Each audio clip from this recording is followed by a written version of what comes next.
Hello friends, welcome my UPSC new vlog.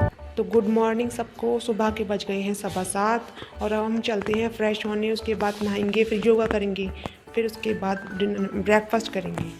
तो सब काम करने के बाद बज चुके हैं 8। अब हम कर लेते हैं ब्रेकफास्ट। तो ब्रेकफास्ट में हमें आज मुझे लेना है कर्ड और एप्पल। ये मुझे बहुत पसंद है, जो मैं ब्रेकफास्ट में डेली देती हूँ। इसके बाद स्टडी का स्लॉट होगा तैयार। तो स्टडी स्लॉट के लिए हम रेडी हो गए हैं। अब स्टार्ट करते हैं पहला स्टडी स्लॉट। ये मेरा रूम है, हम रूम के अंदर आ चुके हैं, स्टडी रूम के अंदर। तो हम आज स्टार्ट करते हैं करंट अफेयर से। करंट अफेयर की मैं मंथली मैगज़ीन से फॉलो कर रही हूँ करंट अफेयर को। आप चाहें तो द हिंदू पढ़ सकते हैं अगर आपको इंग्लिश अच्छी आती है।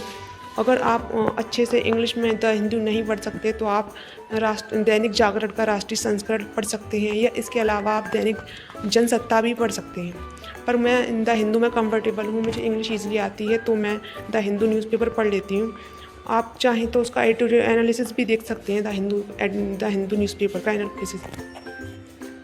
इसके बाद लिए मैं जा रही हूँ आज मार्केट। तो मार्केट जाने के लिए मैंने भैया से रिक्वेस्ट की थी, तो भैया मुझे अपने साथ ले गए। मैंने वहाँ से देखा एक चिप्स का पैकेट, तो मैंने वो ख़रीद लिया। बाकी चिप्स हैं जो मुझे बहुत पसंद है, एक बार मैं पहले ले चुकी हूँ इसे, इसलिए मैंने इसे फिर से परचेज़ कर लिया। जी मुझे बहुत पसंद है, क्योंकि अभी आपको पता है रिच कैल्शियम सोर्स होता है, तो मैंने इसे परचेज़ कर लिया। देखने में कुछ इस टाइप का होता है, मुझे बहुत पसंद है। आप लोग भी ट्राई कीजिएगा अगर आपको कैल्शियम रिच फूड पसंद है। अब पढ़ते हैं नेक्स्ट स्लॉट की तरफ। तो हमारा नेक्स्ट स्लॉट है एनवायरनमेंट इकोलॉजी का। मैं यूट्यूब से कवर कर रही हूँ। एक मधुकर सर नाम के टीचर हैं, यूट्यूब पे बहुत अच्छा पढ़ाते हैं, मैं वहीं से इसे कवर कर रही हूँ। तो अभी हमारा टॉपिक चल रहा है क्लाइमेट चेंज।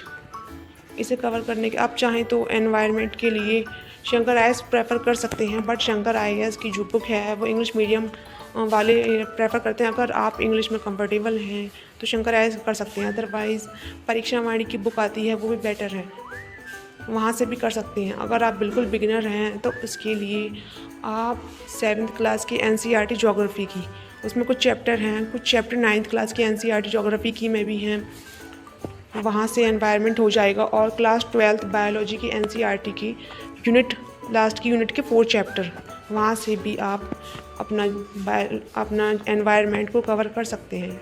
मतलब जो 12th क्लास की एनसीईआरटी है बायोलॉजी की, वो है तो बायोलॉजी की, मगर जो उसके लास्ट के 4 चैप्टर हैं वहाँ से आप अपने कवर कर सकते हैं।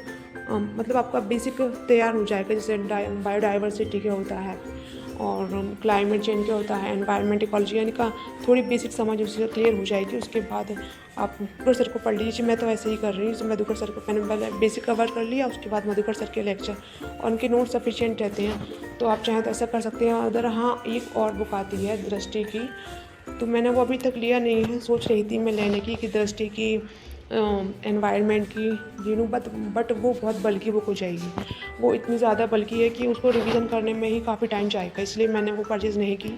मैंने पहले बेसिक कंप्लीट किया एनवायरनमेंट एंड इकोलॉजी का 7th क्लास की एनसीईआरटी से ज्योग्राफी की, देन मैंने बायोलॉजी के 12th क्लास की एनसीईआरटी से कवर किया, और फिर मैं डायरेक्ट मधुकर सर के लेक्चर से कंप्लीट कर रही हूँ। अब कुछ लोगों को ये क्वेरी रहेगी कि इतना सफिशिएंट है एनवायरनमेंट के लिए, तो सफिशिएंट कुछ नहीं होता है। यूपीएससी का भी डायरेक्ट क्वेश्चन नहीं पूछती है, आप प्रीवियस ईयर्स की क्वेश्चन देखिए। स्लॉट कंप्लीट हो चुका है, अब लंच टाइम, भूख लग रही है। तो आज लंच में मैंने दाल लिया है और रोटी है, मैं सब्ज़ी नहीं लेती साथ में, या तो दाल रोटी या सब्ज़ी रोटी, इस तरीके से जिससे खाना हो आ जाए। उसके बाद स्टडी स्लॉट 3 स्टार्ट होता है, में हम अपना ऑप्शनल सब्जेक्ट कवर करेंगे। तो मेरा ऑप्शनल हिंदी है, तो मैं हिंदी कंप्लीट करती हूँ अब, और ये स्लॉट 3 आवर का रहेगा। तो चलिए स्टार्ट करते हैं। मैंने हिंदी साहित्य के लिए दृष्टि के नोट्स परचेज़ किए हैं, और मैं जो दृष्टि की कोचिंग है वो मैं अफोर्ड नहीं कर सकती, इसलिए मैं सेल्फ स्टडी से ही प्रिपेयर कर रही हूँ। और दृष्टि के नोट्स सफिशिएंट हैं ऑप्शनल के लिए, और उनका बैच भी है, बट वो बहुत कॉस्टली था, तो मैंने नहीं किया। मैं नोट्स से ही प्रिपेयर कर रही हूँ। अभी मैं नोट्स की रीडिंग कर रही हूँ, एटलीस्ट 3 रीडिंग कर लूँगी। उसके बाद मैं इसके नोट्स मतलब शॉर्ट नोट्स अपने हैंड रिटन फॉर्म में प्रिपेयर करूँगी, और तब वो रिवीजन में इजी रहेगा।